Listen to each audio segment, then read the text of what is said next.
O Senhor esteja convosco.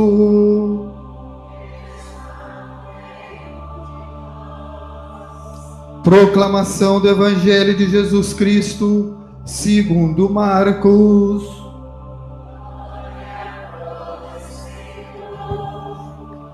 Naquele tempo, Jesus disse a seus discípulos: naqueles dias, depois da grande tribulação, o sol vai se escurecer e a lua não brilhará mais. As estrelas começarão a cair do céu e as forças do céu serão abaladas. Então vereis o Filho do Homem vindo das nuvens com grande poder e glória. Ele enviará os anjos aos quatro cantos da terra e reunirá os eleitos de Deus, de uma extremidade à outra da terra. Aprendei, pois, da figueira esta parábola. Quando seus ramos ficam verdes e as folhas começam a brotar, sabeis que o verão está perto. Assim também, quando virdes acontecer estas coisas, ficais sabendo que o Filho do Homem está próximo às portas. Em verdade vos digo, esta geração não passará até que tudo isto aconteça. O céu e a terra passarão, mas as minhas palavras não passarão. Quando aquele dia e hora, ninguém sabe, nem os anjos do céu, nem o Filho, mas somente o Pai. Palavra da salvação.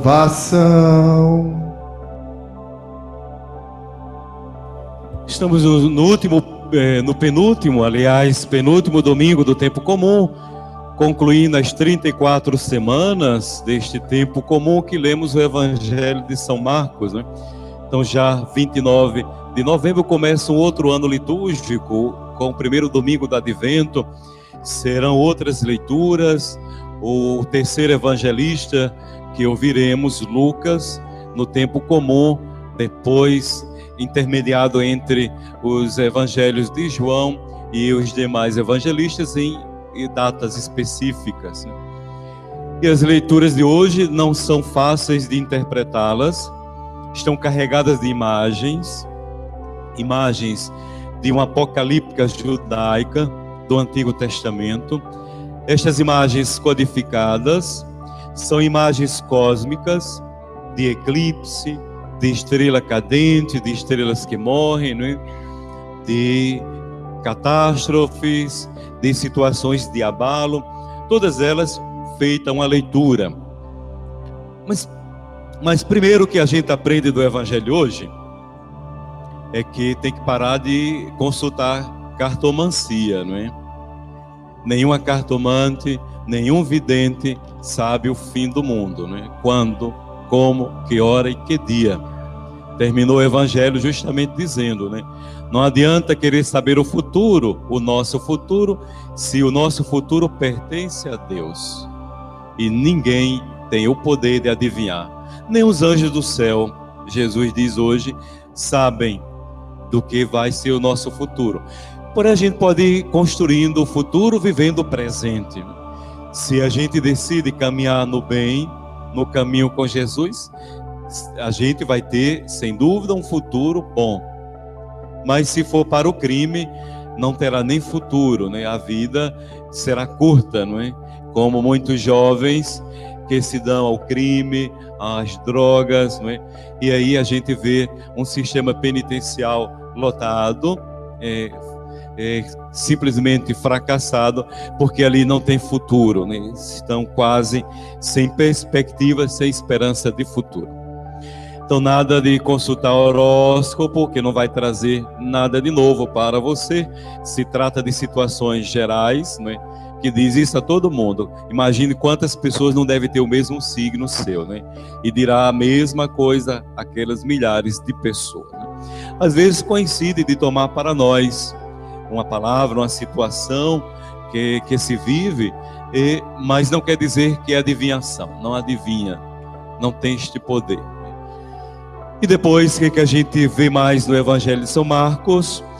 Que são dois temas teológicos difíceis, de palavras gregas como escatom e parousia. Escatologia é a realidade que vai nos envolver no último dia da nossa vida, né? Que pode ser no juízo final ou pode ser na nossa morte. E a parousia, que a palavra é visita, receber um rei glorioso, vitorioso, depois de uma batalha, de uma guerra, ou receber a visita de um imperador. Se trata, parousia, de visita. No nosso caso, de cristãos, a parousia é a visita de Jesus, a segunda visita, a sua vinda. O advento vai tratar muito bem isso, né? Que o escatom que nos encontra, a visita que vem até nós. Nós não o encontramos, mas ele que nos encontra, vem ao nosso encontro. E dentro deste encontro, não pode ter medo, nem pavor, porque é um encontro, sem dúvida, de julgamento, mas de muita misericórdia, de muito amor.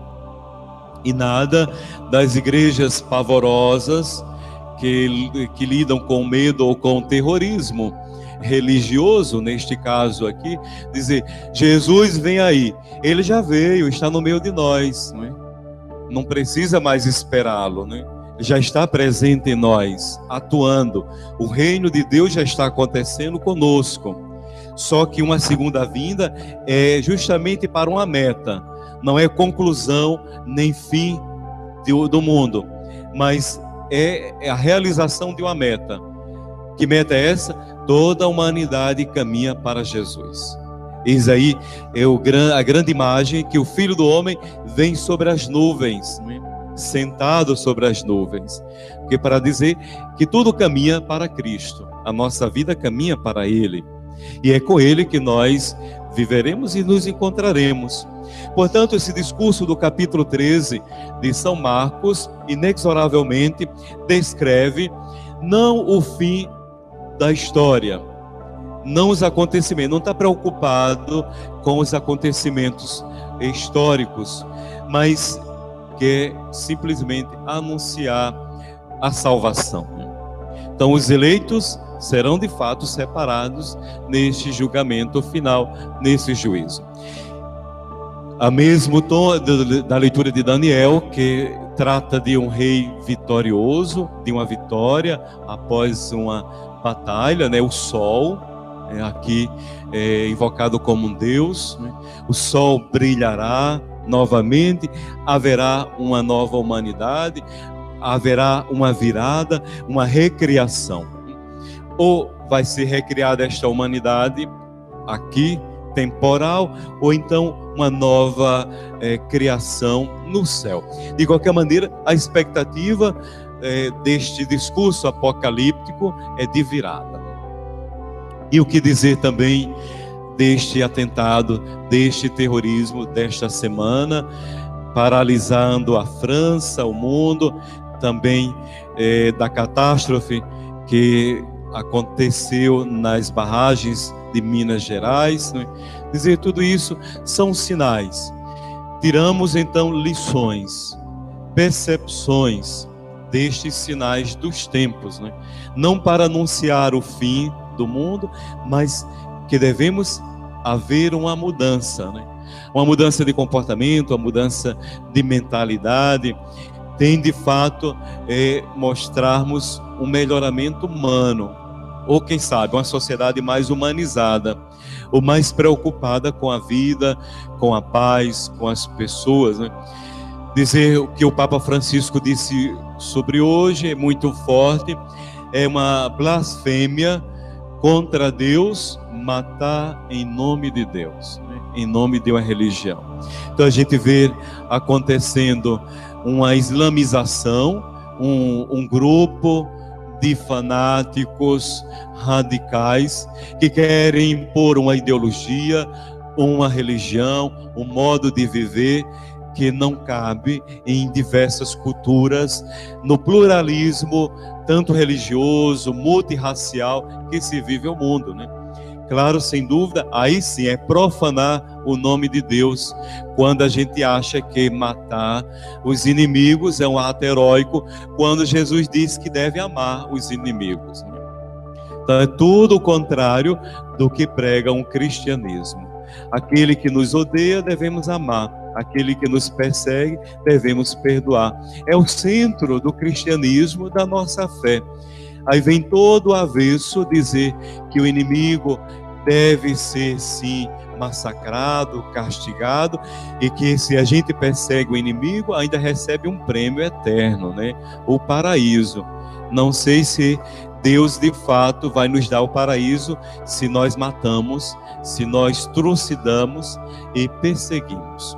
Dentro desse contexto de perseguição, de tribulação, tem que haver a esperança de que devemos, de fato, ser construtores de paz, né? Trabalhemos então pela paz, esperando que a França não revide com mais guerra, com mais morte, mas que dê um freio, um bloqueio a todo este medo, a esta tribulação que não só a França, mas a humanidade inteira passa, não é?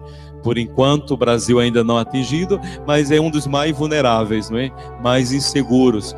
Quer dizer, não existe nenhuma nação forte, edificada, totalmente armada. Há sempre pontos de vulnerabilidade que o inimigo ataca, não é? Então ali, os locais de ataque era sempre ali, os lugares de diversão, né? De aglomeração.